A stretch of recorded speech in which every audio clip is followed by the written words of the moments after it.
He's in the room, right? So he gets counted.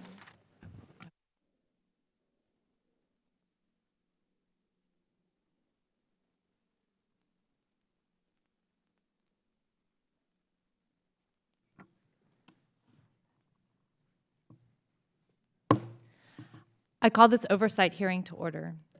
Good morning and welcome to the Subcommittee on Disability Assistance and Memorial Affairs hearing.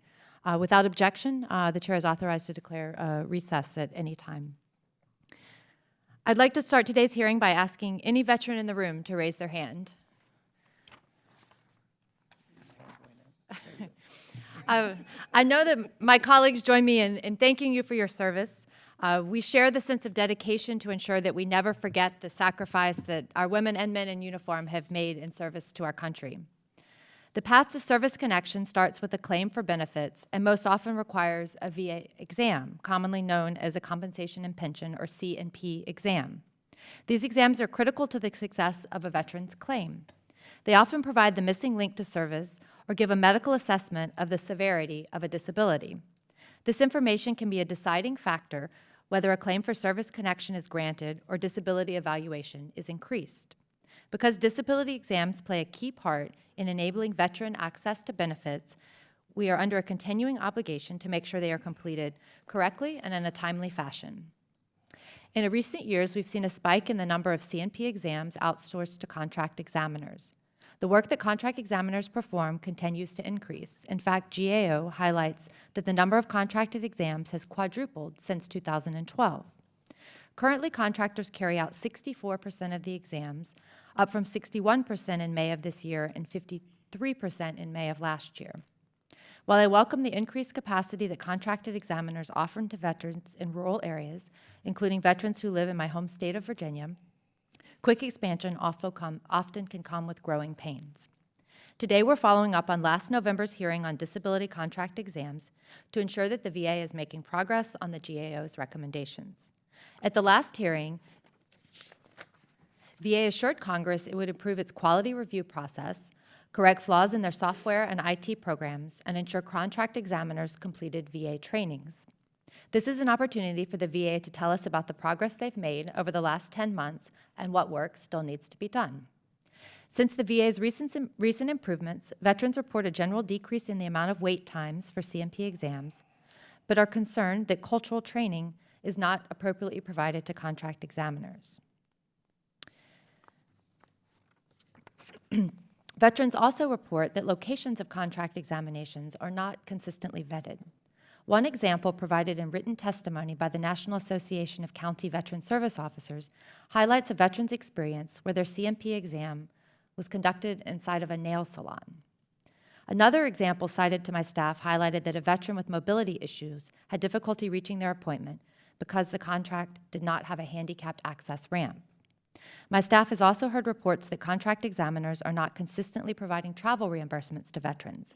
This too was supported by a recent survey conducted by the Disabled American Veterans, who outlined that as many as 40% of their service offices had reported that veterans were not receiving travel reimbursements for the contracted medical exams. Numerous veteran service organizations, groups, and veterans report that expansion to access for benefits is a priority. Our veterans who live in highly populated areas have easier access to VA services than our veterans who live in rural communities and in remote locations, including in tribal lands. I understand the new contract awarded in November 2018 restricted the geographical regions amongst vendors in an attempt to increase veteran access to examiners and evenly distribute rural veterans amongst the contract vendors. I look forward to hearing about the successes and challenges with this initiative. It should be clear to everyone that we simply cannot let distance be the barrier to a quality and timely C&P exam. VA has made large strides in reducing wait times and improving access to VA benefits. I applaud the VA for their effort thus far, but more work to improve access must be done in the realm of the contract examination process. I look forward to hearing the testimony from the VA, GAO, and from veteran service organizations today. I welcome your ideas and ask for your continued open and solution-driven communication. With that, I would like to recognize Ranking Member Bost for his opening comments. Thank you, Chairman Luria, and thank you all for being here today to discuss the Department's Veteran Affairs. The Department of Veteran Affairs is issuing that veterans have access, ensuring that veterans have access to timely and accurate disability medical exams. But I'd also like to take a moment, if I can, to say a special welcome to a friend and former chairman of the Veterans Affairs Committee, Jeff Miller, who is here in the audience with us today. Welcome. The VA oversight of the contract exams program is important because if a veteran does not receive adequate exam, the veteran may not receive the benefits they deserve. This fiscal year, vendors have already completed 950,000 exams, or 64% of all disability exams, at the cost of $867 million. Given the size and cost of the contract exam program, Congress has a responsibility to ensure that the contracts are effectively serving veterans at a fair rate to taxpayers. For those reasons, last November, I immediately held a subcommittee oversight hearing on contract exams after GAO released a report that found VA was not collecting the data necessary to monitor the contract exam program. I was troubled that the VA could not determine whether the contractors were meeting quality and timeline standards. Moreover, the VA could not verify whether contract examiners completed required training and whether it was productive. However, since the November 2018 hearing, I'm pleased that the Secretary Wilkie has started the process to better oversee the contracts, such as hiring a quality review team that can conduct quality reviews monthly and update IT systems to ensure that the department has accurate data on contract timeliness. Today, I am looking forward to receiving an update on VA's progress to implementing the GAO's recommendations. I'm also interested in learning how the VA can improve the accuracy of the contract exams. To perform these reviews, VA uses a checklist of 13 questions to assess whether the exam is satisfactory. However, I am concerned that the checklist may not collect enough information to identify the program-wide challenges. If the VA cannot identify common errors and quickly update training, contract examiners may repeatedly provide inaccurate medical opinions. VA has a responsibility to ensure that contract examiners are sufficiently trained on the requirements for disability exams. Our veterans deserve no less. Additionally, I'm worried about the veterans who live in rural areas may not have a VA or a contract examiner within a reasonable distance. Many of these veterans have disabilities that make it difficult for them to travel any long distance. If a veteran is unable to travel to their exam, VA may not be able to gather the medical information necessary to decide their claim. I'm looking forward to learning how the VA and the vendors are developing innovative ways to meet rural veterans where they live. Lastly, Congress approved the use of contract examiners to allow VA to focus more of its resources on treating patients and to expedite the scheduling of disability exams. I would like to discuss how contract examiners have streamlined VA's claim system while maintaining veteran satisfaction with the process. Again, I want to thank everyone for being here today. With that, I yield back, Madam Chairman. Thank you. For our first panel, we have Ms. Mary Glen, Deputy Director of the Mandatory Disability Exams Program at the Veterans Benefits Administration, and Ms. Elizabeth Kurta, Director of the Education, Workforce, and Income Security Issues for the Government Accountability Office.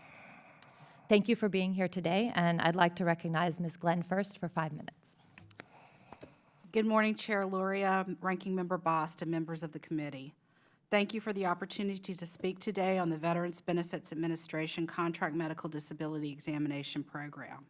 Today, I will provide an update on how VBA is delivering contract examination services to veterans in the United States and around the world. When necessary to adjudicate disability compensation or pension claims, VBA orders an examination and/or medical opinion. This occurs when there is insufficient medical evidence of record to decide the claim. Prior to 1998, all C&P examinations were completed by the Veterans Health Administration. As a result of Public Law 104-275, VBA uses mandatory funds for examinations from non-VA sources. In FY 2017, the authority was expanded to allow examinations across all states and territories and to international locations. The expansion has afforded VBA a great opportunity to complete a larger volume of examinations with greater flexibility in a more efficient manner. The contracts allow VBA to supplement VHA's capacity and have resulted in VBA providing more timely benefit decisions. In November 2018, VBA awarded new contracts for the United States and aligned the contract districts from 5 to 4, providing more even distribution of rural and urban areas across the districts and increased vendor capacity by allowing for 3 vendors to each district as opposed to only 2 in the previous contract. Vendors are required to meet new quality, timeliness, and customer service standards. In addition to the 4 regional contracts, VBA has contracts that provide examinations to service members going through the pre-discharge program and to veterans residing overseas. VBA has significantly expanded the international contract, increasing from 25 overseas locations in FY 2018 to 33 in FY 2019. In FY 2018, VBA contract vendors were responsible for 841,852 of the total 1.44 million examination requests completed. Contract examination completions for FY 2019 through August 2019 total 957,858. VBA's administration of the MDE program employs numerous quality, training, and oversight elements to ensure that any issues identified are addressed in a timely manner. VBA is committed to ensuring that veterans are provided with high-quality disability examinations. Examination quality is evaluated monthly with the results from the reviews used to identify training needs and provide feedback to contractors through monthly calls and reports. The Mde Quality Assurance Office became fully staffed in January 2019 and has remained up to date on quality reviews since that time.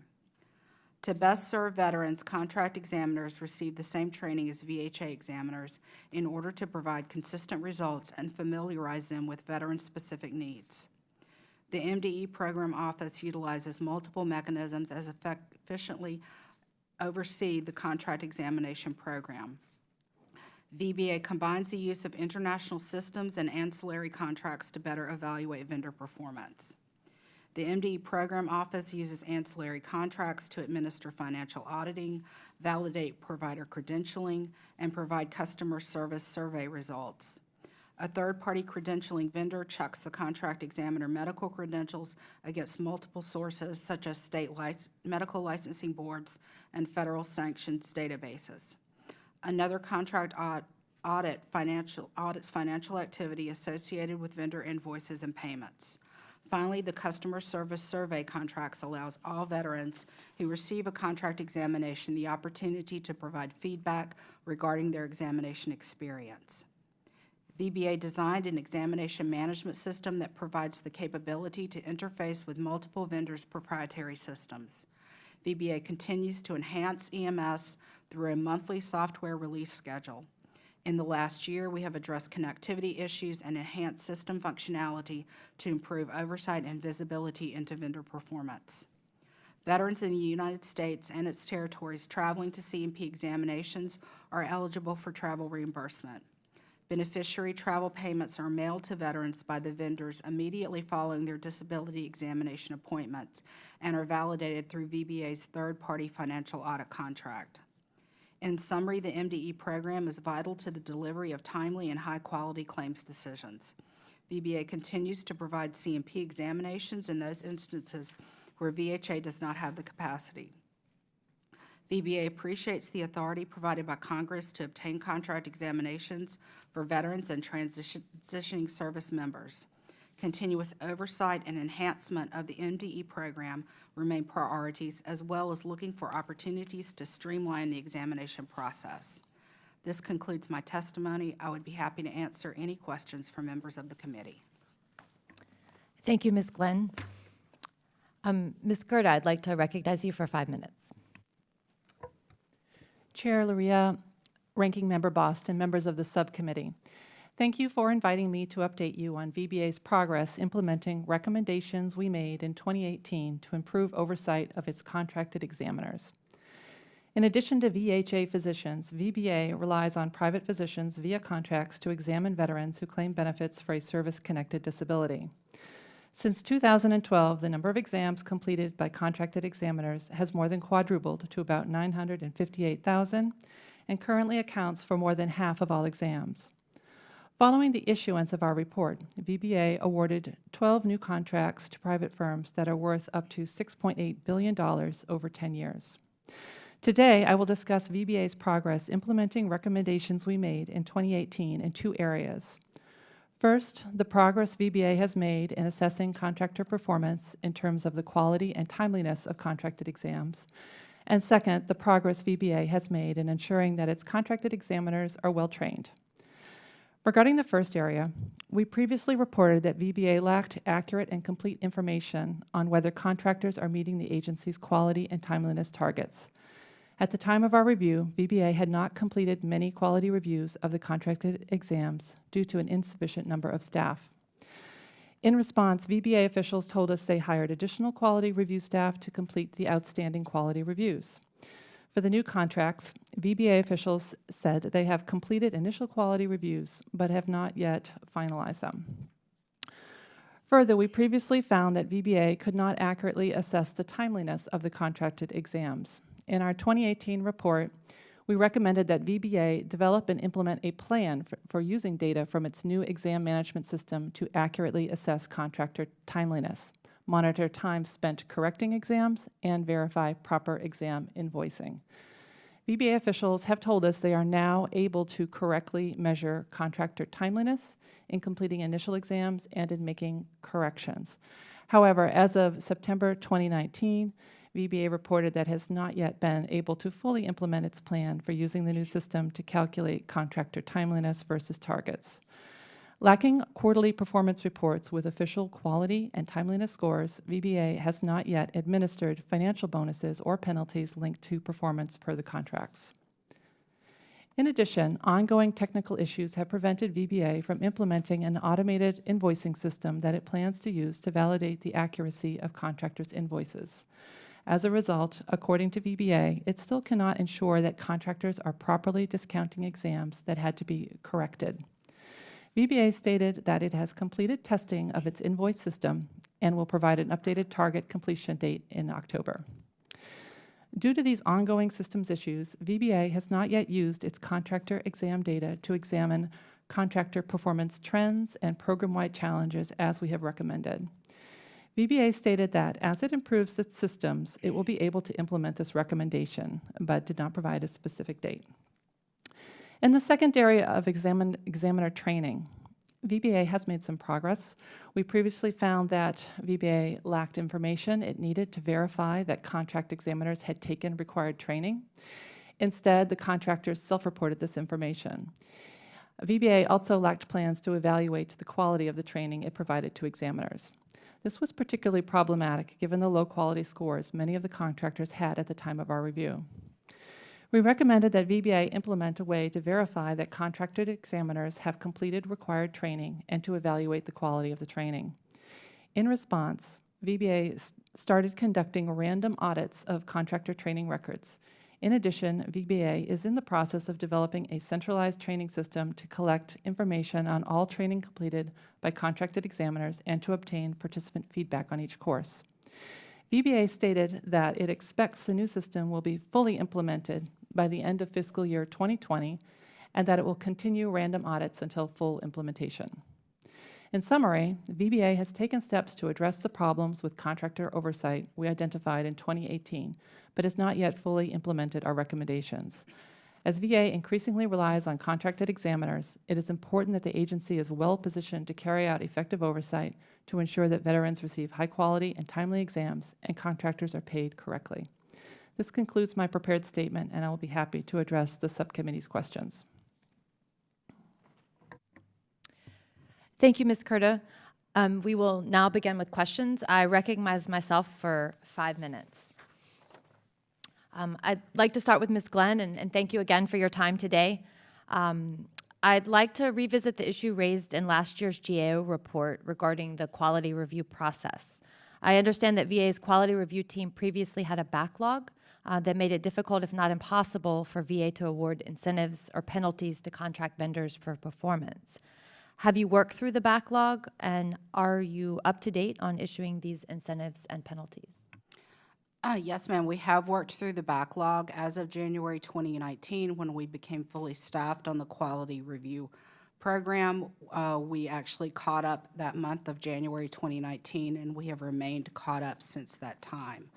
For the new contracts that we just awarded in November, they had a 6-month ramp-up period. We are doing quality reviews, and we are caught up on quality reviews for the ramp-up period, and we are now evaluating the quality reviews for the first period of performance, which started in June. That is a quarter of performance, so June, July, and August. We're in the process of completing the quality reviews for that quarter.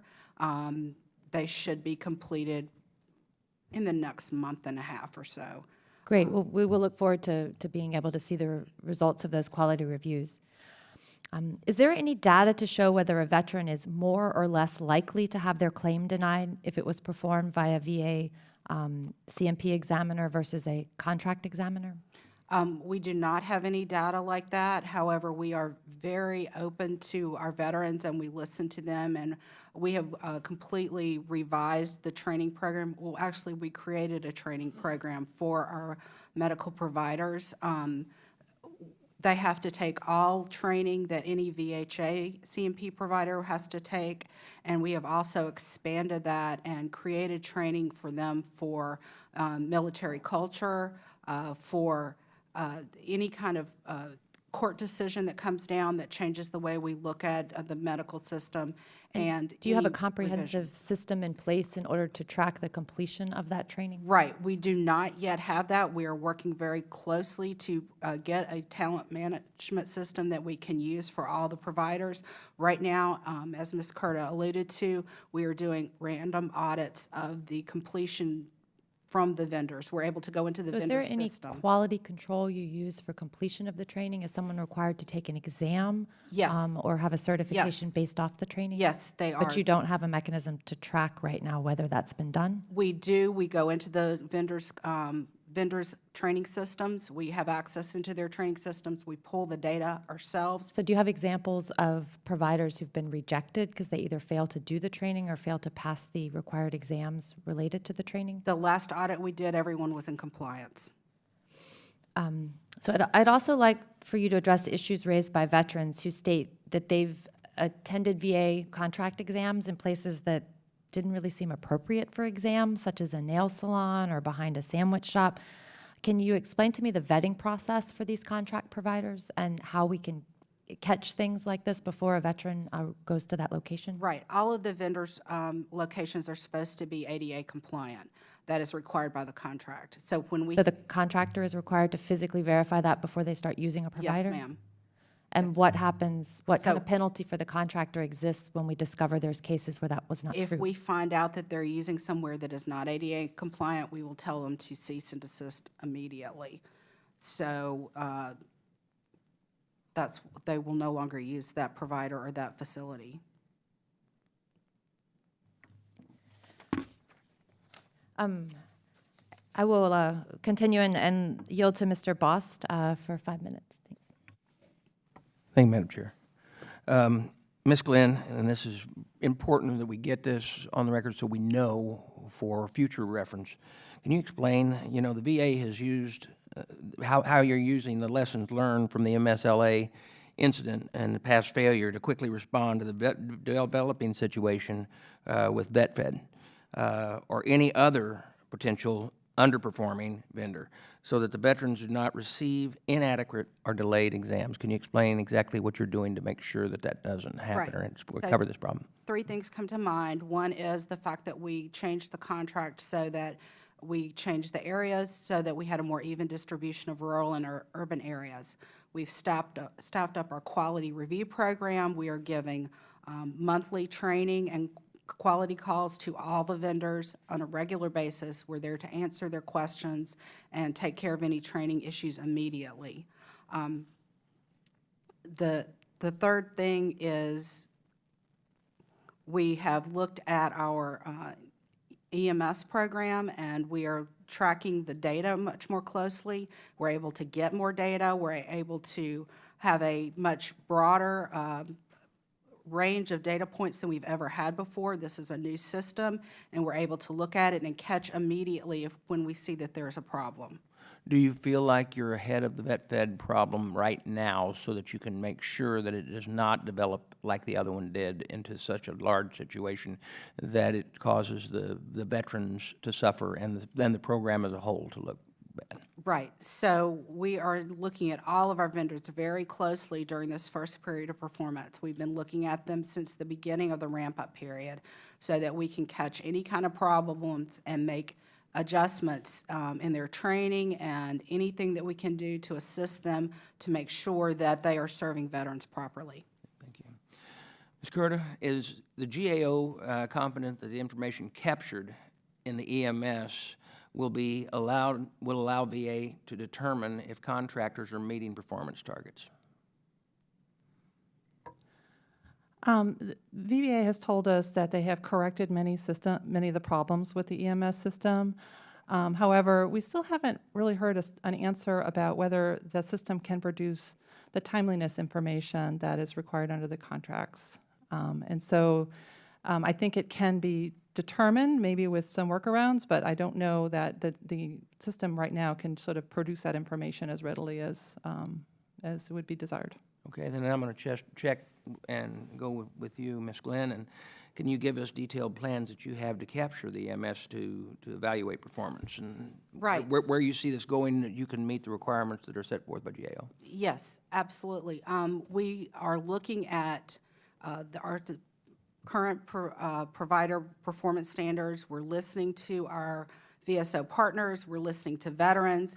We want to make sure that we do not in any way disadvantage veterans in order to have these performance standards met. We're looking at the new data points that we're able to see now with our EMS system. We're seeing a lot of the underpinnings of the system that we previously could not see, which we've already talked about with the back and forth between the vendor and the claims processor and the answering questions and asking questions.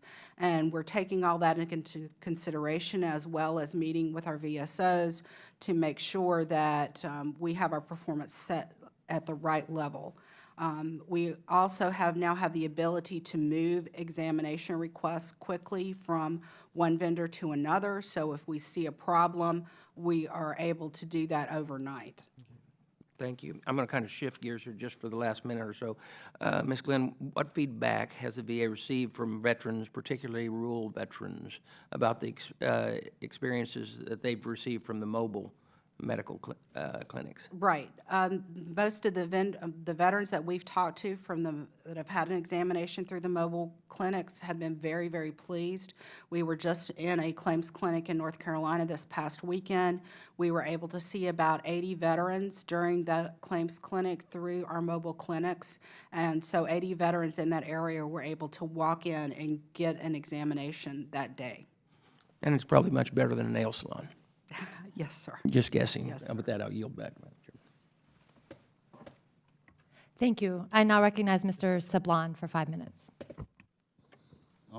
Thank you, Madam Chair. Thank you for holding today's hearing. Good morning, Ms. Glen and Ms. Kurta. I think I can honestly say that there's all of us in this room want nothing but to say that all of our veterans are getting the benefits they deserve fully, and no one falls down out of the crack.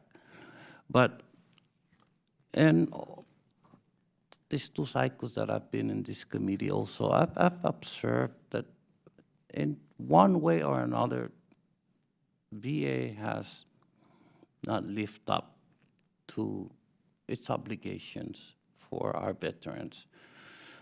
In a hearing yesterday, after 2 years with a software program, they still can't determine how many employees there are with VA and how many positions are vacant and how many are being recruited and how many are resigning and how many are relocating. And again, today, I come from a place where when I got in, there's no VA existence, period. Then a fee-based clinic conductor was hired. We have a VA assistant, but our veterans are flying to destinations to get examinations to be determined eligible for benefits. And you, in your opening testimony, Ms. Glen, mentioned that VA reimburses veterans from the territories? Yes? Yes, sir, that's correct. Yes, and so how does the process work? How efficient is it to get, because these are not wealthy people, and to fly to, say, Hawaii, it would cost you at least $1,000 plus hotel, plus transportation to go to Tripler or things like that. How efficient is the process to reimburse these veterans? Yes, sir, the process is laid out to be very efficient. After the veteran reports for the examination, they check with the veteran to confirm that the contractor has the veteran's correct mailing address. And the veteran, once the veteran confirms the mailing address, they should receive a beneficiary travel check within a couple of weeks. Couple of weeks, okay, because veterans come and ask me for help on getting their reimbursements. May I ask, Ms. Glen, if you would provide me with a paper or any document explaining the process that veterans, so I could share it with them when they come visit me? Yes, sir, we would be happy to look into that for you and get back to Thank you. you. and your And are you aware if there are instances when veterans don't get reimbursed on time? I have recently heard that there are instances like that. We've been speaking with. How much? How many? And in terms of percentage? Actually, my staff has not received any complaints, but I've heard anecdotally that there have been problems. So we would be happy to work with anybody out there if they're having a problem getting their beneficiary travel check and make sure that that is rectified immediately. Right. Just like, some of the response you gave GAO that you would do something in 2 years, and here we are 2 years later, and you still don't have a plan as promised. I'm not here to be critical in any way. I want nothing more but for you to be successful in your duties and your responsibilities. That's the way we need to serve our veterans. But you're not. The department is not successful with its mission, and we need to work harder to try to find a way to get the department, get the different agencies to be successful so that our veterans would be served with the benefits and given the benefits they deserve. And my time is up, so thank you. Well, thank you, Mr. Sablan, and I'd like to follow up with a question. So in this example where someone is having to get an exam in the Northern Marianas Islands, is there a provider there, a contract provider there who they can see? There is a contract provider there who is capable of doing some types of examinations. So if that's not within their scope, they have to fly somewhere else? They do have to fly somewhere. And they're getting reimbursed, so they have to have the money first just to get the exam? Is there Yes, at any- this point in time, yes. What if they can't afford it? If we are notified about it, we can certainly work with the vendor and work something out for them. To potentially receive advanced travel? To potentially get them to where they need to be for the examination. Either that or bring a provider into that area to be able to examine them on the spot. Okay. I mean, this seems like incredibly burdensome for someone who lives in a remote area where there's not a choice or an available provider. So I would like to know that you followed up with Mr. Sablon so that he can have that information for his constituents who, you know, would have to pay out of pocket just to go get an exam, which seems unreasonable. If someone's driving 50 miles, I think that's not an unreasonable expectation that they could do that and then get reimbursed. But to travel from Northern Marianas to Hawaii is quite a burden. So I would like to know more about that. Okay, certainly. Thank you. Mr. Boss, do you have any follow-up on this? Okay. I would like to recognize Mr. Bilirakis for 5 minutes. Thank you, Madam Chair. Appreciate it very much, and I thank you for your testimony. Ms. Glen, GAO recommended the VA assess whether its training for examiners is effective. Is VA performing any error trend analysis, such as consistency studies, to determine if VA's training has improved the quality of exams? Yes, sir. My quality team does error trend analysis on every sample that they look at. So that's one of the reasons that we provide we have monthly quality calls with the vendors, and we notify them if we see anything that's potentially problematic immediately, and we provide additional training for them on those quality calls. Okay, very good. Also, Ms. Glenn, VBA's quality review checklist does not include criteria for frequent exam errors. For example, we have received information that medical examiners commonly fail to consider the impact of flare-ups on range of motion for musculoskeletal conditions. I messed that one up. Is VA planning to update its quality review process to include additional criteria based on the DBQ completed? Yes, sir. We are always reevaluating our quality assurance process, but I will tell you that we recently did training on exactly the issue that you're talking about to all of our vendors. So that should resolve some of the problems that have been seen in the past. Okay, we're going to follow up with that then. Ms. Kurta, what are the main obstacles remaining for VA to implement your recommendations on improving its oversight of contractor training? Well, I think first they need to, finish working out the kinks in EMS so that they can produce the required timeliness information so they can hold the contractors accountable per the terms of the contract. I think they are up to date on the quality reviews. We're waiting on the first quarter of performance under the new contract. And there are also technical issues with the invoicing verification system. Right now, if a contractor produces an inadequate exam and it has to be sent back to be fixed, under the terms of the contract, those exams are supposed to be charged at 50% of the cost, and the contractor submits an invoice reflecting that discount. But VBA, until the system is in place, will not have a way to verify if that invoicing has been done correctly and that the government is being charged correctly. We also feel like I think we mentioned this last year, that we think that VBA needs to do some planning around how to use all this performance information that it is now collecting.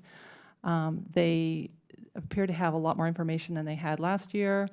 The information may be better than what they had last year, but we have not yet seen a plan for how they plan to use all this information to identify trends across the contractors, across regions, to dig into the data and do analysis and use that information to take corrective actions.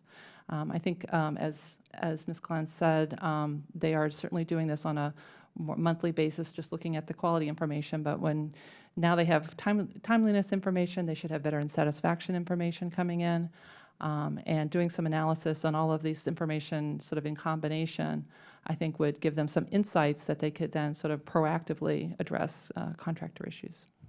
Thank you very much. Ms. Glenn, how does VBA know that it has fully resolved the initial technical issues with the exam management system and exam requests getting quote-unquote stuck? Yes, sir, that is no longer an issue. We have worked very closely with our IT partners, and as I said in my opening statement, they are doing monthly updates now to our system. We are no longer seeing cases getting stuck. The cases that were stuck have been moved forward and are no longer being delayed, and most have been processed. Okay, so how recent was that where we don't have cases getting stuck? Can you give It's me been a timeline on continuous process since last summer. Every update that happened unstuck more cases, solved more defects, and then it was just a process where we would go and correct additional defects, and then the next month correct more defects. So it's been a process since last summer, but we are now at a good place.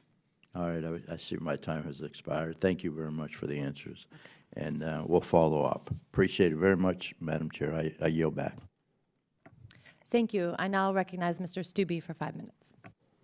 Thank you, Madam Chair. Ms. Glen, so are you over the appeals process as well, or just the CMP examinations? I'm just over the CMP examinations. Okay, so I'll keep my comments related to that. So I represent Southwest Florida. A lot of my district is very rural. Everybody in my district has to go to Bay Pines, which they have to travel some distance to get to Bay Pines. Many veterans are told when they have to go for their CMP and examination that they have to plan to be there the whole day. You need to be there at 08 or 07, which for people in Sarasota, Hardy, DeSoto, Highlands, Glades, Okeechobee counties is going to be like a 3 to 4 hour drive. So you're getting up at like 3 o'clock in the morning to get there by 07, 08. And then they're being told that they have to be there the entire day plan the entire day for their CMP exams. Most working age adults obviously don't have the ability to take off work during Monday and Friday for an entire day just to go and get an examination for 30 or 45 minutes. So can you explain to me why our veterans are being told that and expected to be there the entire day? I can't speak for if they're going to the Bay Pines VA Medical Center. I can't speak to what their process is. I'm just over the contract medical examinations that are administered by VBA. We do not I don't believe our vendors tell people that. They give them the time of the appointment and then ask them to be at the specific address at that time. Well, they are being told that because I've been told that just as early as a couple of months ago. My appeal has been going through the process for now 10 years, 8 to 9 to 10 years, and I had a CMP exam at Bay Pines, and I will tell you my story, and then I will ask for why this is happening to our veterans, because it's not just happening to me, it's happening to people in my district. So I received the letter for my CMP exam. So here's the letter from my CMP exam from Bay Pines from the VA. The date of the letter is 6/24, and then in the letter where it says, if the CMP office does not receive your call to schedule appointments for the examination by the identified date above, which the identified date above is Monday, June 24th, which is the date of this letter. So I don't know how you're going to be able to respond on the day of the letter to that date. And then there's a handwritten time in there. I received this on July 3rd, which then the next day is July 4th, which is obviously a holiday, nobody's working. And so I had one day to call this office. So I called the office and I was told, I called the number on the letter for the CMP exam, and I'm going to ask to enter this letter into the record so that you can have a copy of it and the committee has a copy of it. To just see what I've experienced, and I'm sure other veterans are experiencing the same thing. When I called the lady, set up the appointment, she said she had one day available, which again, I don't know how working age males can find one day in their schedule. They're going to go on that day and have to take off work for that day and not get paid for that day. She said I had one day. I had to be there at 07 or 08, and she told me on the phone that I had to plan to be there all day. And I asked her, why would I have to be there for the entire day just for an examination? She said that's what the regulations require us to do. So, well, this is what, I see your head shaking behind you, but like, this is what was told to me by your VA, okay? So I said, well, I'm not available on that date, and I didn't tell her I was a congressman, I just told her I wasn't in town that date. And she said, okay, this is what you're gonna have to do. You're gonna have to, because there's no other dates available in this 30-day window, you're gonna have to call me back in 2 weeks, and she gave me the phone number, I wrote it down for you so you have it. You're going to have to call back in 2 weeks because we're going to have to send your packet back to the regional office, and you have to wait 2 weeks until the regional office then does whatever they do, and then call back 2 weeks late. Then you have to request from the regional office that they send your packet back to this person that I'm talking to, and then wait 2 weeks to then set up a new appointment, and then they're going to tell you, well, one day, and then you have to be there all day. So can you explain to me how that, I mean, what's happening is a veteran like myself, whether I was in Congress or not, if I was still not in Congress and just a lawyer or just a plumber or an electrician, I can't take off a day off work to drive 2 hours for a 30-minute appointment. So explain to me how, because what most veterans are going to do, they're going to say, especially my generation of veterans, are going to be like, screw it. It's not worth me going up there, taking a day off work, to lose the money from going a day off work, to go up there and deal with this and sit there, because that's what you're going to do, because I can explain, I don't have much time left. Hopefully the chair will give me a little leeway here, but to sit there all day for a 30-minute examination. So can you explain to me why our veterans are being treated in this manner? Yes, sir, just to be clear, that was I'm sorry you had that experience. We don't want any of our veterans to be disadvantaged when they have to go to their CMP examination. I will be happy to take the information that you provide and go to my colleagues in VHA and see if they can provide you with the information that you're requesting. Okay, so since my time is, thank you. Can you please provide me that by, I mean, how long do you think it'll give you that information of whoever's in charge of that program or whoever I can talk to as to, because there's, Bay Pines is a big hospital. Right. Has a big service area. If it's happening to me, I can guarantee you it's happening to every veteran that's having to go to a CMP exam. And let me back up a little bit further. My case was one of those cases that was stuck. For 2 years, I haven't heard anything from the VA. Occasionally you get a letter and then nothing for the last year or so. And so I had to reach out, like, what's going on, because I've had this appeal going on for 9 or 10 years. What's going on and why, like, what's the next step? Like, tell me what the next step is. Oh, and then so somehow it got dislodged from being stuck in the ether, wherever it was stuck in the ether. And then it was like, oh, you need a CMP exam. I'm like, well, I just had a CMP exam like 2 years ago. What's wrong with that? Oh, well, the time has elapsed from, you need another one, which is what precipitated the letter, which then I had 1 day to respond to the letter, and then the 1 day that they give me to show up, I'm not available, and then it has to go back to the regional office to come back to this. I mean, it's just, it's ridiculous. I mean, it's ridiculous that we're putting our veterans through this type of rigmarole, because what they're going to do is say, you know what, it's just not worth going through this, to have to go through all these hoops to deal with this. Right. So I would like to know who in the VA. I had a meeting with Secretary Wilkie supposedly today or yesterday. He canceled. So I want to know who it is I need to talk to in the VA to make sure that veterans, at least in the state of Florida, are not having to deal with these issues. And I don't have time to talk about all the other issues as it relates to the appeal and CMP process. That's just one little piece that just happened this past summer. So there's a lot of issues that need to be discussed. And I hope this committee, I mean, you're a veteran, a lot of us are veterans. I hope that we really address these issues to make sure that our veterans aren't going through the things that I personally went through, at least in our country. So I would very much appreciate the information of who I need to talk to remedy these issues. Thank you, Madam Chair. Well, thank you, Mr. Stubbe, for sharing your personal experiences. And without objection, the material that Mr. Stubbe presented will be entered in the record. And I would like to start a second round of questioning. So if you do have further things that you would like to add, you'll have time again to do that. So I recognize myself again for 5 minutes. And this time I have some questions for Ms. Kurta. So in our district in coastal Virginia, I represent over 90,000 veterans in the 2nd Congressional District, and I'm concerned with the VA's slow walk towards conducting thorough oversight of these contracted exams, as I think our veterans deserve the highest level of quality service. Do you think from your assessments at GAO that the VA needs more full-time equivalent, more personnel in order to complete the evaluation necessary to give us a good pulse on the evaluations process? We did not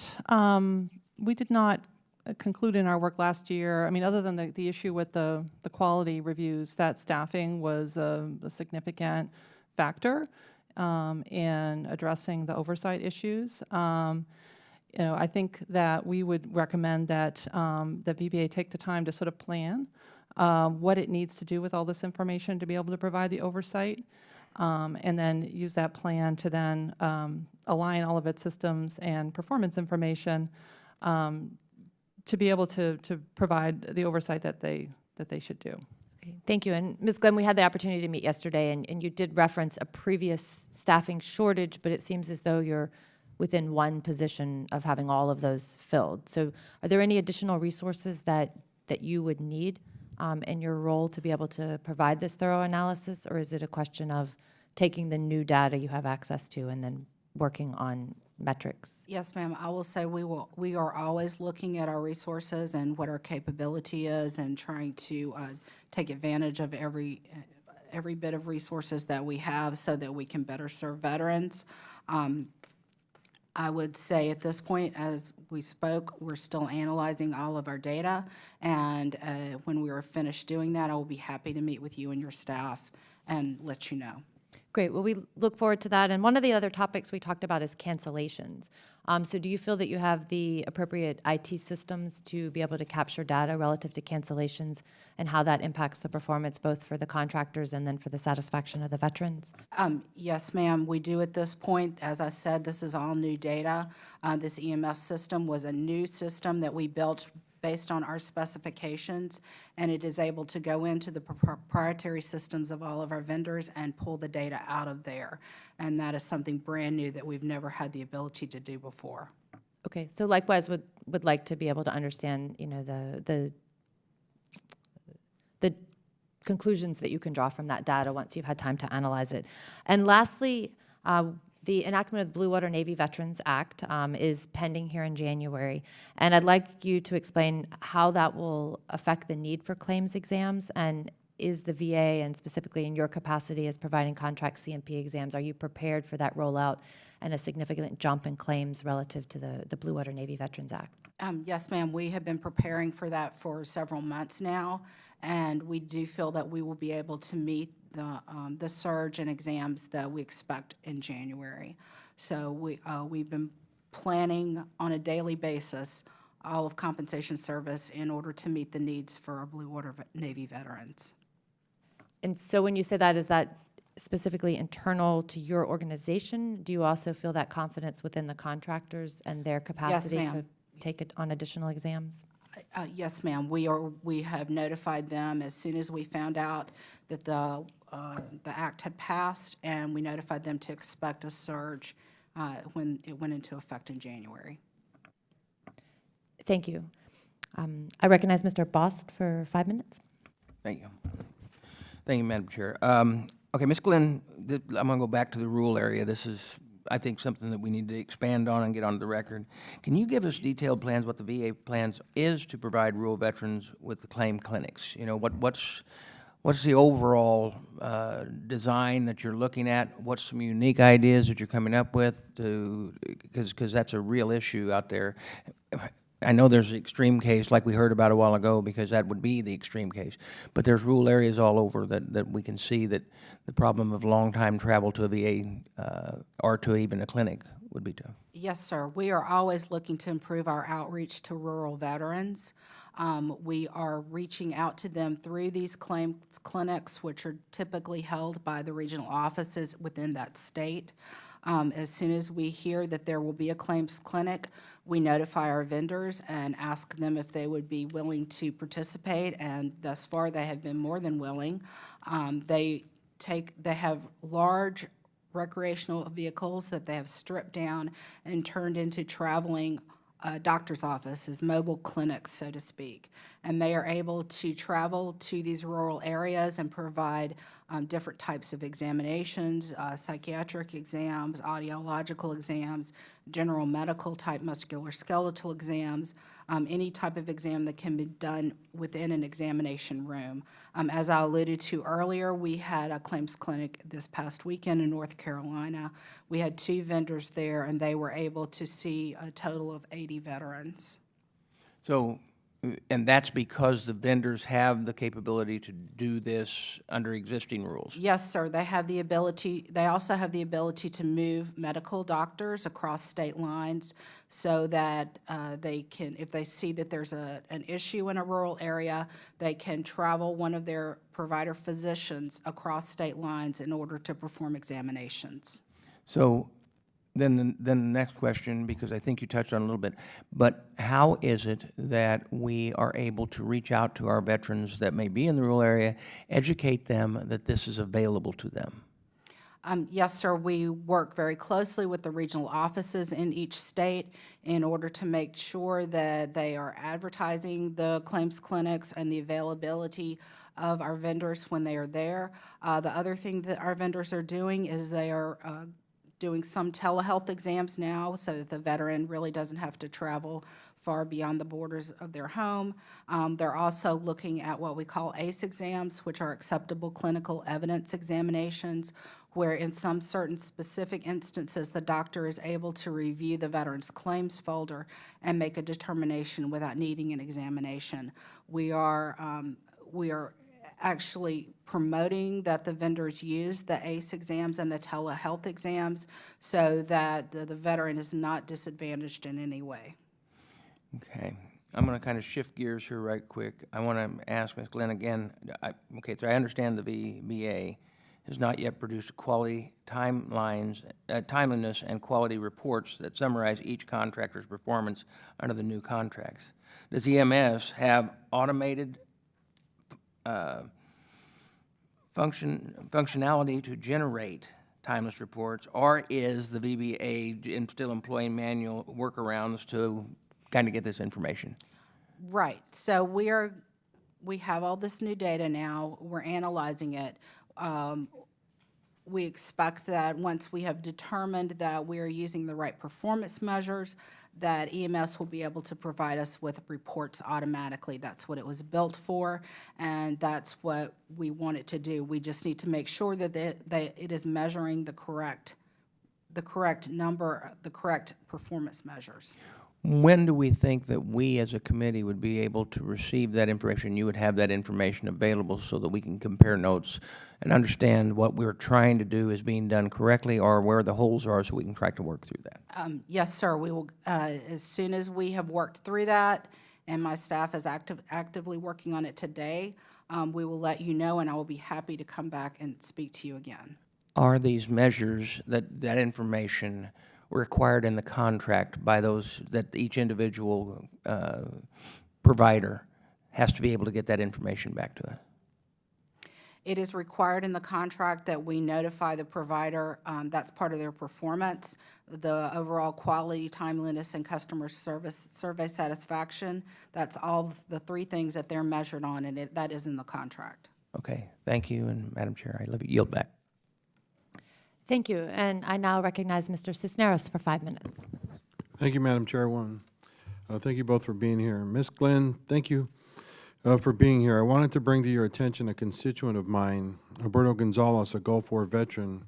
He came to my office in Fullerton seeking help with a claim for compensation and pension.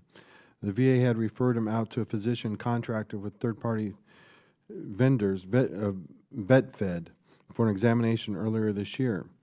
During the course of the evaluation, the physician's office made a coding error whereby they incorrectly indicated Mr. Gonzalez was employed during the time of the examination. In fact, Mr. Gonzalez had been unable to sustain gainful employment since February 2018 due to the fact due to the condition for which he was being evaluated for. As a result of the error, there has been a substantial delay in Mr. Gonzalez receiving the benefits for which he was entitled, with several months passing before my office was able to help him obtain a letter from the physician to correct the misinformation. And now Mr. Gonzalez is forced to drive all the way to San Diego Regional Office for a non-appeal hearing to present the correction letter, which is 1.5-hour drive from his home in Fullerton, California. For Mr. Gonzalez, this has been an added stressor for himself and his family and a burden on his time. In a letter to me, Mr. Gonzalez stated, "I feel guilty that I have had to put a strain on my children's resources. I am one of the lucky ones that has a strong, loving family, a supportive family. Mr. Gonzalez's situation is but one example, and I fear we do not have a clear understanding of the full extent of the situation. As the GAO raised in their testimony, this is a serious concern for the VBA. It does not have information on whether training effectively prepares examiners to conduct high-quality exams." So, Ms. Glen, my question is, what training is involved to ensure that third-party contractors are fully listening and coding appropriately in the VA system so veterans' life isn't put on hold? Yes, sir. All of our contracted, subcontracted physicians and medical providers have to go through the same training that VHA CMP examiners have to go through. We also have additional training that we have developed for military culture awareness and any kind of court decision or any kind of other training that we feel is necessary based on trend analysis during quality reviews. We hold monthly calls with all of our vendors in order to go over what we're finding with their quality reviews. I'm very sorry that your constituent is having that issue, and if you would like to provide us with the information, I would be happy to go back and see what I could do. We'll do that. But why is it so hard to correct if there's an error made? Why does it take so long to make a correction to where why can't it be just done very simply? Yes, sir, it should be done very simply, and I'm not quite sure, what happened in that specific case, but it should not be the problem that you indicated that it was. All right. I yield back the balance of my time. Thank you, Mr. Cisneros, and thank you all for appearing today and answering questions. I'd like to now invite panel number 2 to the witness table.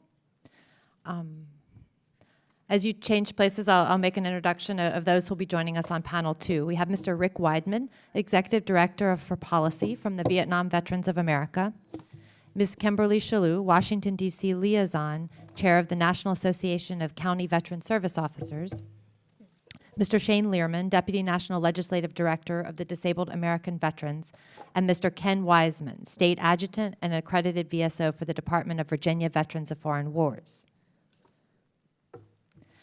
I'll just give everyone a minute to get settled, and then we'll continue.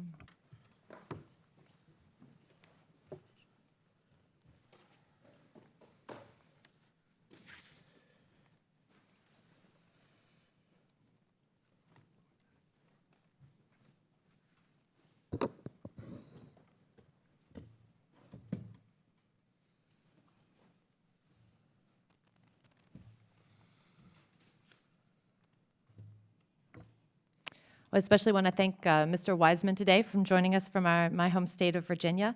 And we will start with Mr. Rick Weidman. I will recognize you for 5 minutes. It's the first time a member of Congress has recognized me for my age, I think, and by putting me first. I'm almost always last at these hearings, Ms. Luria. At first, at VVA, we thank you for holding this hearing, and we are grateful to you for inviting us to share our thoughts and observations. This is an important issue for Vietnam veterans because our average age is 73. That's the mean average age, and it was 73.0 this past June.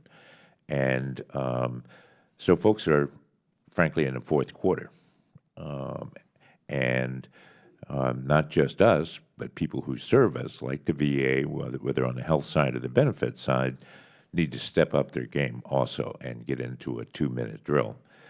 The extension by 6 months of the Blue Water Navy claims has particularly upset us, but also our colleagues who deal with Blue Water Navy folks, because how many of those people are going to die between now and January, between July 1 and January 1? And the claim dies with the veteran, as we all know. And so if they don't adjudicate it now, even if it's a direct medical claim, not a presumptive, it doesn't happen. They've frozen all of them. But the point is here on whether on that or on other claims. We did not support the Appealed Management and Improvement Act, Modernization and Improvement Act. And the reason when people ask me is, well, it neither improved nor modernized the system. That's why we did not support it. And we need to go back to letting the previous system of the court making decisions and then that decision being binding on the original claim process.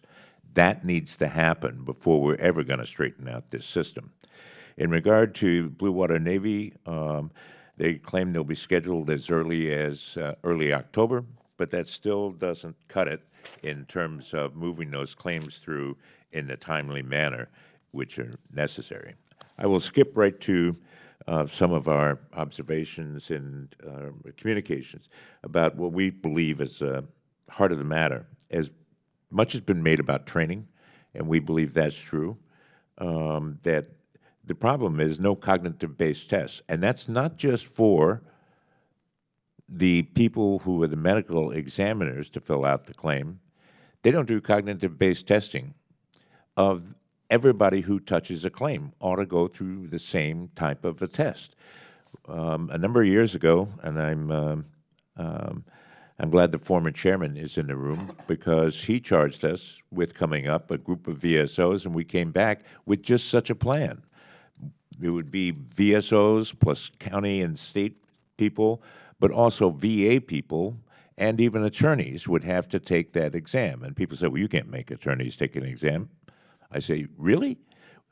Do you know you can't practice maritime law without passing the maritime bar? You can't practice aviation law unless you pass the aviation bar, and on and on and on. So we could require that of folks. But in this case, the question, the central question for us is the adequacy of the exam and the accuracy of the judgment. And in many cases, folks just aren't trained in the wounds, maladies, injuries, and illnesses that result from military service. Some of the technical things has to do with scheduling. Is currently the date that the exam is ordered is not entered into the VBMS computer system so that our folks, our benefits counselors, can know that it went in there and to work with the veteran to make sure that he or she has transportation to get to that exam. That should be an easy thing to do, but it's not being done. We have suggested it, by the way, directly to VBA in their monthly meetings. We also recommend that all exam notification letters to the veteran clearly state that it is possible to reschedule the exam and how to do so. Right now, it just threatens people, except one, LHI's letter says to reschedule this exam, contact LHI at least 1 business day prior to your scheduled appointments to determine if you are eligible. That last phrase means to most vets, well, I must not be eligible because they would have called me before. And so what they do is discourage anybody from reaching out. Third recommendation is that all contractors are trained to speak with an accredited veteran service agent, just like the rest of the VA people are trained to do, in order to represent the best interests of our clients.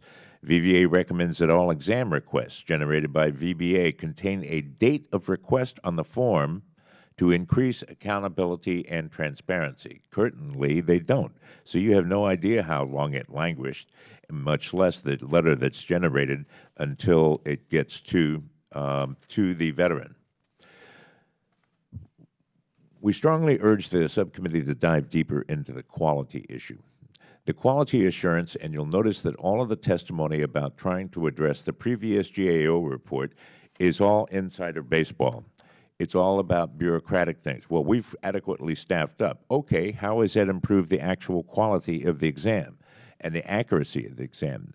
Many times, the truth is in the exam itself. And what people tell us is it's clear during the medical exam that the examiner, the contract examiner, has never even looked into your previous medical history. And a lot of the claims, particularly of Gulf War claims and other things, become apparent only by looking at the things over time, which is only contained in the medical record. I'm out of time, but I do thank you and look forward to discussing with you and your colleagues as well as staff some of the changes that we think are due. Thank you very much, Madam Chairman. Thank you, Mr. Weidman, and I will now recognize Mr. Learman for 5 minutes.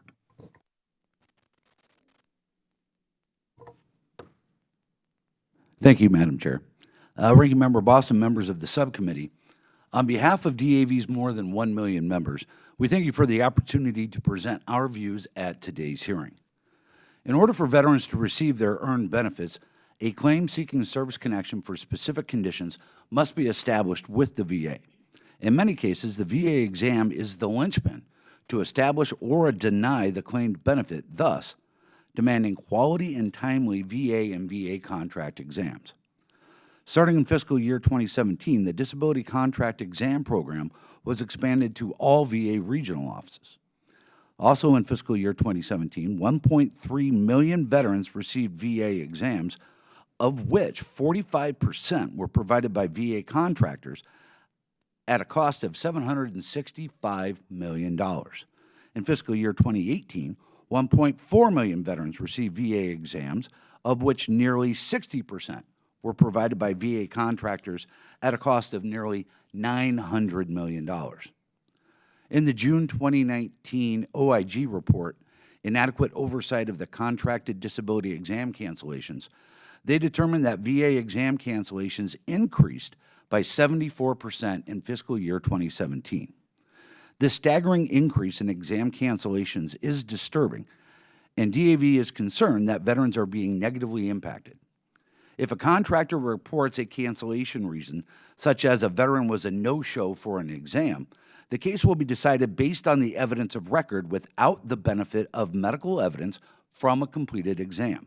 If this leads to a denial and the veteran then disputes it, the veteran must now submit a supplemental claim to have the exam rescheduled, which will cause further delays and add new claims to the pending process.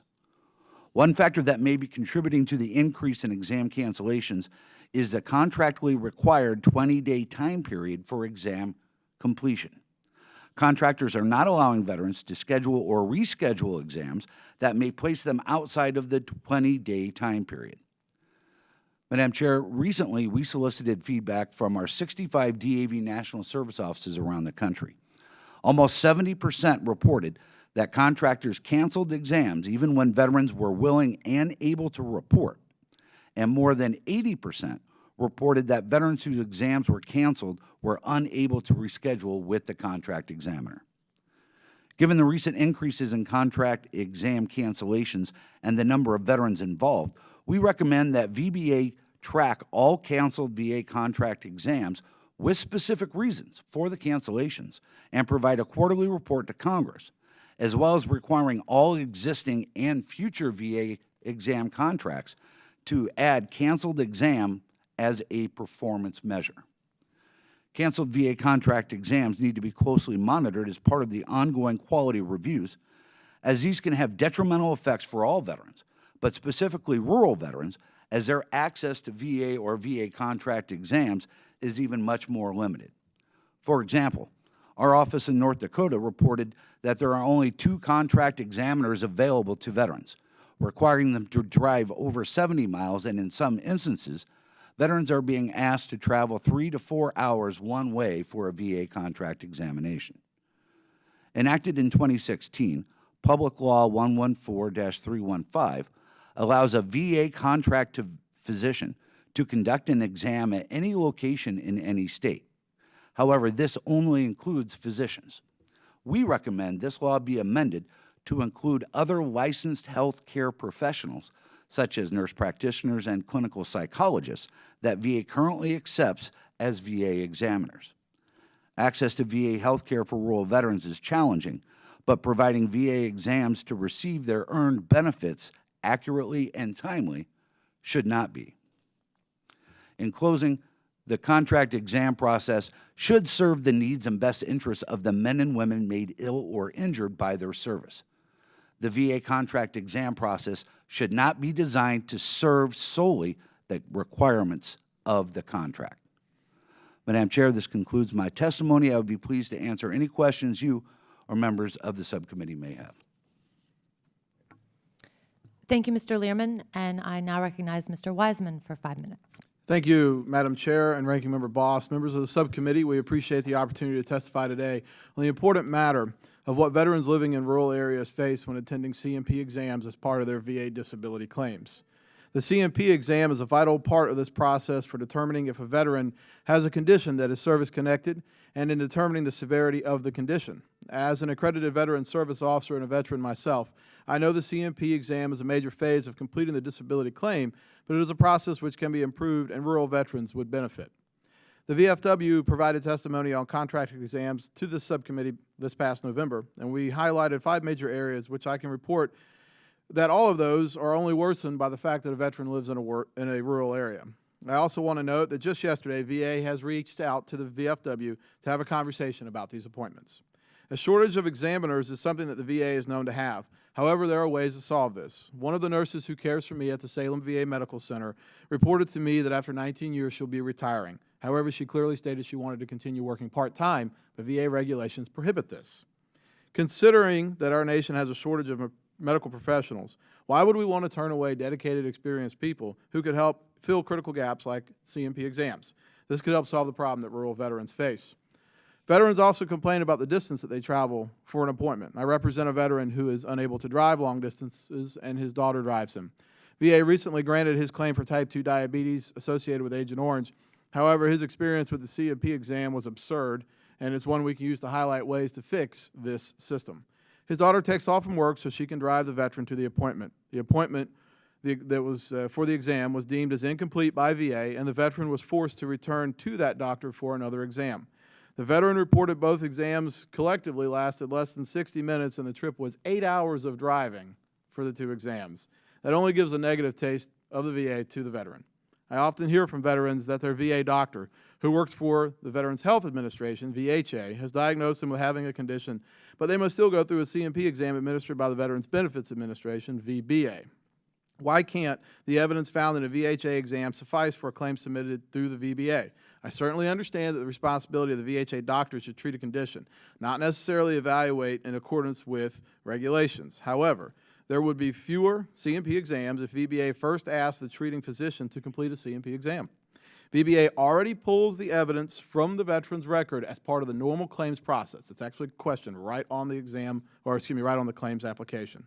Continuing on this issue, I'd like to point to the types of conditions that veterans file for that are conditions which are diagnosed with a simple blood test. The veteran I mentioned having diabetes lives less than 30 minutes from a VA clinic and could have reported there for the blood draw needed to diagnose his diabetes. Further, his private doctor could have provided the evidence obtained through a blood test, and this highlights the VFW's long-standing position supporting greater use of private medical evidence in the claims process. Repetitive work that only re-diagnoses a condition is something that needs to end. Any portion of the CMP exam which requires a veteran to be visually seen by an examiner is an opportunity to use telehealth, especially for rural veterans. The VFW praises VA for the work they have done to expand options and is a proud partner in one of the latest projects, advancing telehealth to local access stations, better known as Project Atlas. Atlas uses buildings owned by the VFW and American Legion posts to provide locations for telehealth-based appointments. There's no reason we can't do the same for CMP exams. Partnerships with other federal agencies and medical schools like the VA has made in the past would be another option for these exams. Finally, the VA and its third-party contractors that provide many CMP exams need to offer more flexibility for veterans in completing their exams. VA has tightened its timelines to complete the exam, and this only exacerbates unnecessary travel and burdens for rural veterans. Veterans understand the need for the exam as part of the claims process and are more than willing to wait another week if necessary, if it means a shorter drive. In my written testimony, I noted the difficulties veterans face in rescheduling CMP exams. VA needs to include flexibility for rescheduling, as this only leaves advocates like me to clean up the mess through unnecessary supplemental claims and appeals. While I have offered several options to improve this system, I want to be explicitly clear about one important issue. There is no support in my testimony for the lowering of the burden of proof needed for the VA to grant a claim, and the integrity in the exam process is something that the VFW has long supported. Accuracy being sacrificed for speed would only ensure a veteran gets the wrong answer faster, and that is not the answer. In closing, and on behalf of those veterans who live in small towns and wide open spaces across our great nation, I ask Congress to work to improve the process by which a veteran is examined for their VA disability claims. Where a veteran lives should not be a burden they are forced to shoulder in this process. This concludes my testimony, and I welcome any questions that the subcommittee has, and we are very happy to have one of Virginia's own as a subcommittee chair. Thank you. Well, thank you, Mr. Wiseman. Thanks for your testimony, and you were right on 5 minutes, so perfect. I now recognize Ms. Kimberly Shalhoub for 5 minutes. Thank you. Chairwoman Loria, Ranking Member Bost, and distinguished members of the committee, my name is Kim Shalhoub. I serve as a County Veteran Service Officer in Monmouth County, New Jersey, and as the Washington Liaison for the National Association of County Veteran Service Officers, or NACVSO. It is my honor to testify before this committee about the effectiveness of contracted VA CMP exams. NACVSO is comprised of nearly 2,000 county, city, tribal, and state government employees from 33 states who work to ensure an estimated 10 million veterans receive the benefits they have earned through their sacrifice and service to this country. CVSOs help veteran constituents and their families navigate benefits and resources to assist them in their daily lives. Our daily interactions allow our members to develop an unfiltered scope of the issues at the community level. I hope my testimony will give the committee a frontline perspective as to the current state of CMP exams and how it relates to the overall claim process. In preparation for today's hearing, we surveyed our members so that we could help the committee better understand the impact contracted CMP exams have on veteran experience with the benefit claim process. We also wanted the committee to understand our members' experience with contracted exams in contrast to those performed by the VA. We asked our members a series of questions which are detailed in our written testimony. The survey went out to nearly 2,000 members, and in 24 hours we had captured responses from nearly 15% of our members, representing a cross-section of urban, suburban, and rural America. Our CVSO members do not report a significant difference in the timeliness or accuracy of CMP exams performed by contractors or VA providers, regardless of their location. CVSOs also believe the decision to contract CMP exams has been positive overall for the veteran community. The proximity of exams tends to be much more closer for rural veterans, leading to an increase in attendance rate. While our analysis is still very preliminary, our results suggest there could be still some significant improvements to the process. Several of our VSOs, particularly those in rural areas, feel that the use of contracted examiners has led to an increase in decisions leading to appeals. This means VA needs a better quality review process for their contracted examiners. Currently, the VA assigns examiners to cases, but the agency only monitors whether the exam was returned in a timely manner. According to our feedback from our members, this lack of oversight has led to veterans receiving exam notifications the day before an exam, and in some cases, after the exam date has already passed. Due to the contractor's inability to reschedule exams, veterans often end up in the appeals process. We've also heard numerous anecdotes about veterans who were examined in inappropriate locations, as mentioned. For example, that one veteran in Florida who drove to the address listed on his packet for his exam. Upon arrival, the veteran found himself very confused. He was at a nail salon. And while the nail salon was ADA compliant, it still was a nail salon. In spite of his confusion, he decided to walk into the facility and asked if he was at the correct location. The staff member said indeed he was at the right place and directed him to a back office where his examiner evaluated his claimed disabilities. Thus, we believe the following recommendations, if implemented, would help jumpstart the reform process. First, develop a report that outlines the effectiveness of contracted exams from VBA's perspective, evaluating not only timeliness, but also the rate of appeals generated and rate of overturned cases. Secondly, implement a yearly review process of contract and VA examiners so that the agency can determine which clinicians are performing well and which ones need improvement. And lastly, create a mechanism for veterans so that they can reschedule their CMP exams.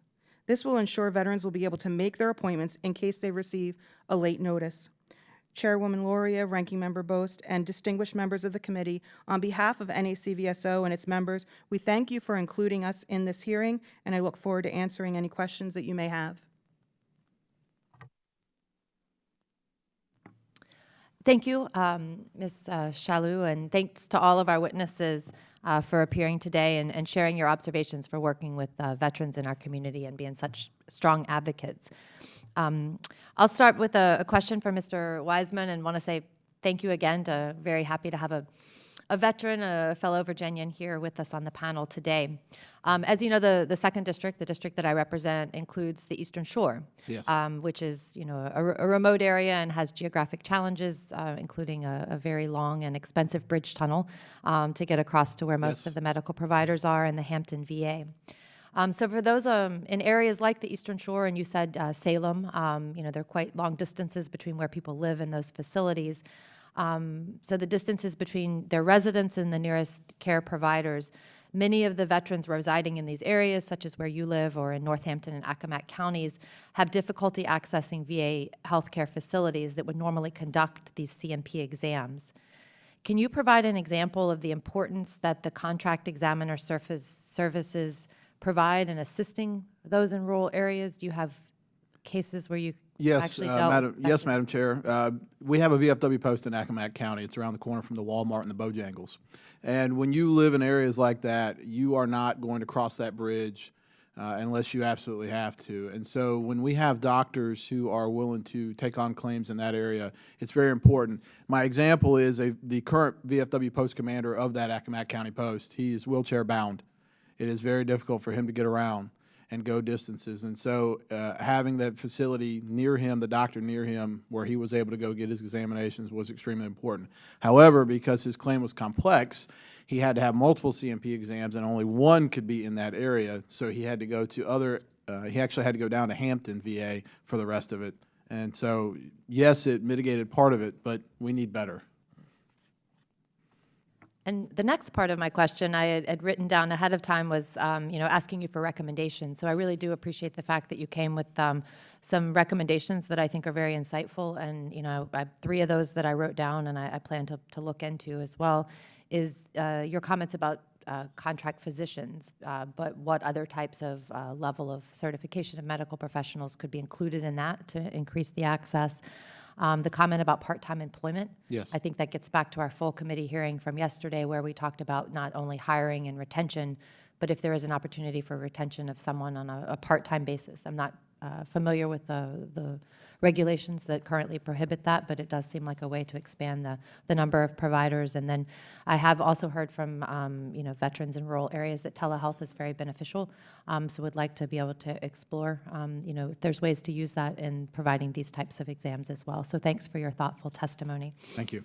I would also like to ask a question of Ms. Shalou. Thank you for being here.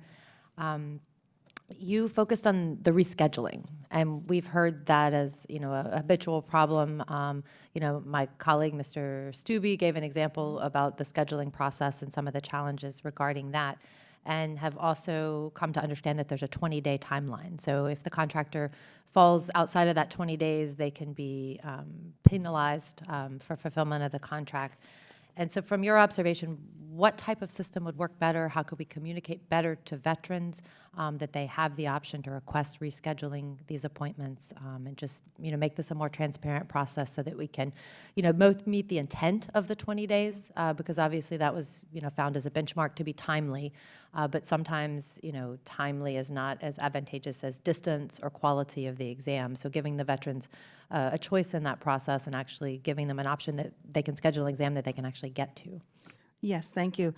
One of the examples that we've often received is that a veteran who is willing and able, as previously mentioned, is contacted while in transit to the appointment, and that the appointment has been canceled, whether that be for the contracted provider not being present or some other reason that it's just canceled and they'll have to speak with, in our case, their veteran service officer to reschedule, which means in full disclosure, it means that we're going to file a supplemental claim stating that the veteran was unable to make it, and we'll detail in that process, unable to make it as the contractor did call and cancel while the veteran was en route.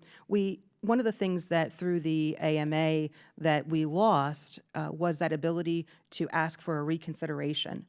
It was an easier process than the current supplemental claim asking for a rescheduled exam.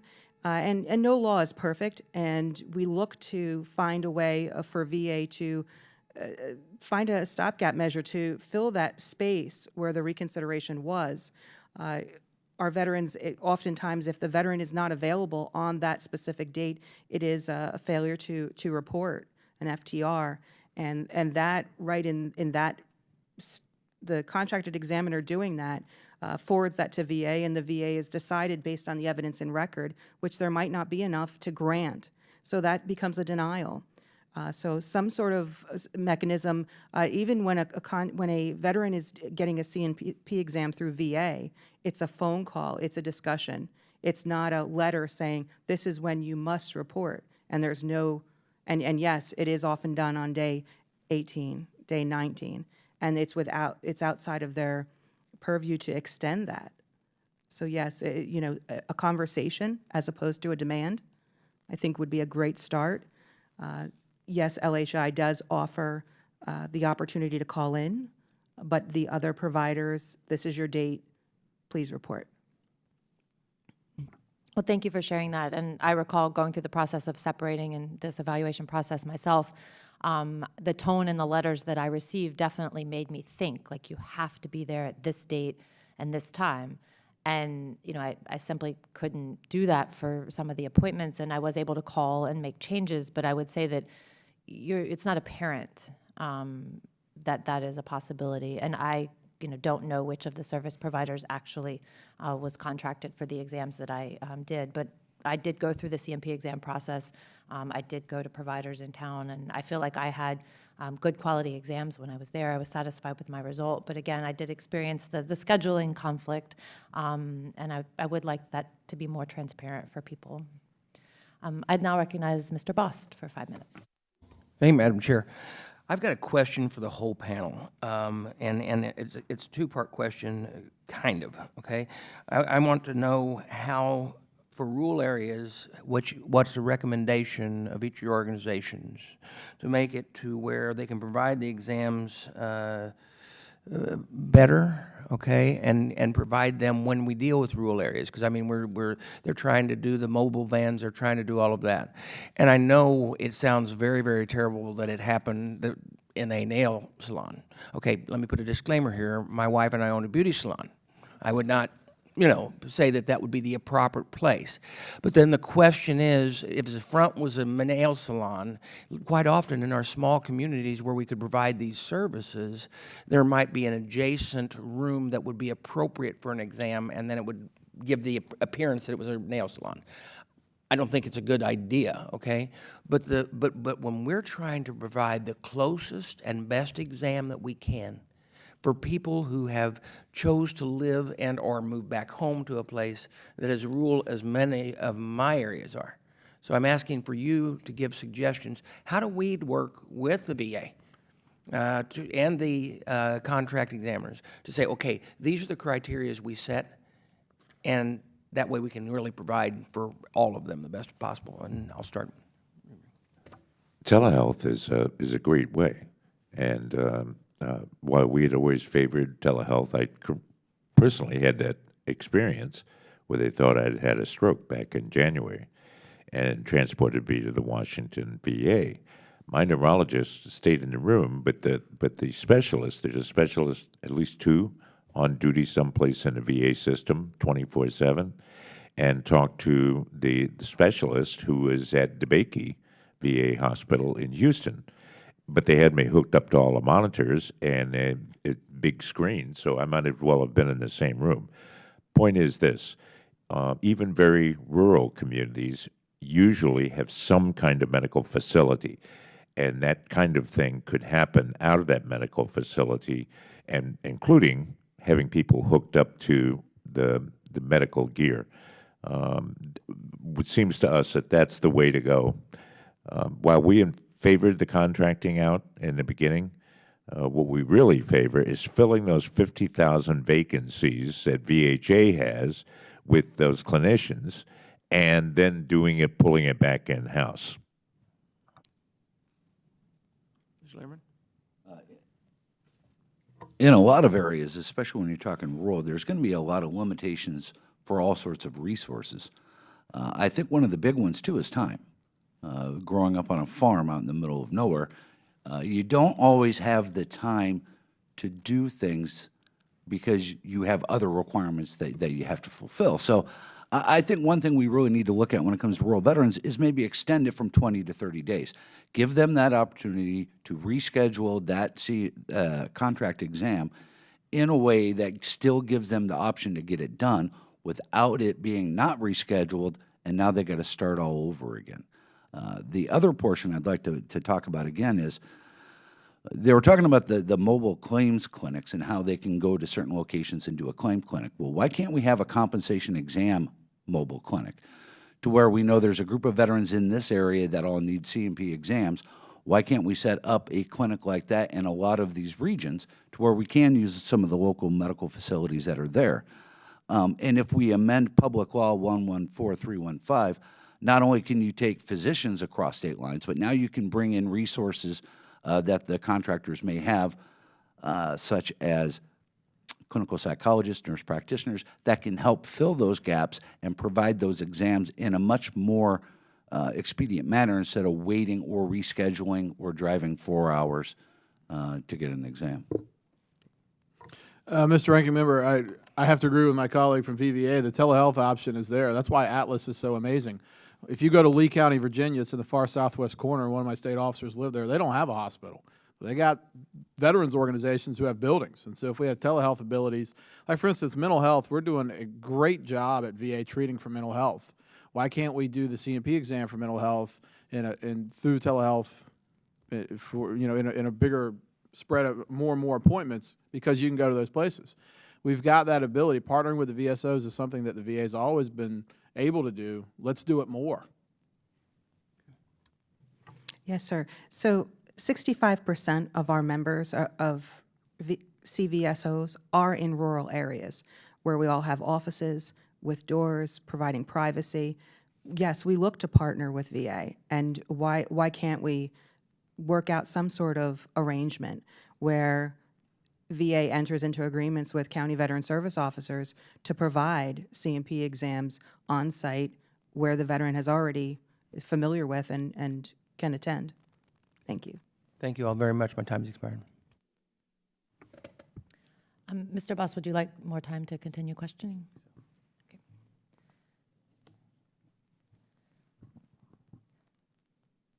Well, I want to say thank you again to all of our witnesses for coming today and continuing this ongoing dialogue. It is great to have both those of you from the VSO community who deal with our veterans and communities, especially rural communities, as well as representatives from the VBA and the GAO to join us today. I think it's an important question that we need to continue to address, and it's good to have many voices and many different sources of input and to help improving the services that we're providing to our veterans. With the growing number of disability exams performed by contractors, it's crucial that we ensure that these exams are performed accurately and in a timely manner. And VA's oversight of contract vendors is key to making sure that each veteran receives excellent and convenient care, and exam results enable quick adjudication by VA raters. It's clear that we still have some work to do, and I'm hopeful in the future the VA will continue to improve the contract exam program to guarantee better results for veterans and their families. I'm also looking forward to understanding what we can learn from some of the data that we've begun to collect recently. So thank you again for appearing today, and thank you for being engaged in this important discussion. And Mr. Boss, would you like to make any closing remarks? Just once again, thank you for being here. We're going to continue to work on this issue. We want the VA to bring their information back as quick as possible when that data is complete. Thank you. Well, all members are advised that they have 5 legislative days to revise and extend their remarks and include any extraneous material. The hearing is adjourned. Thank you.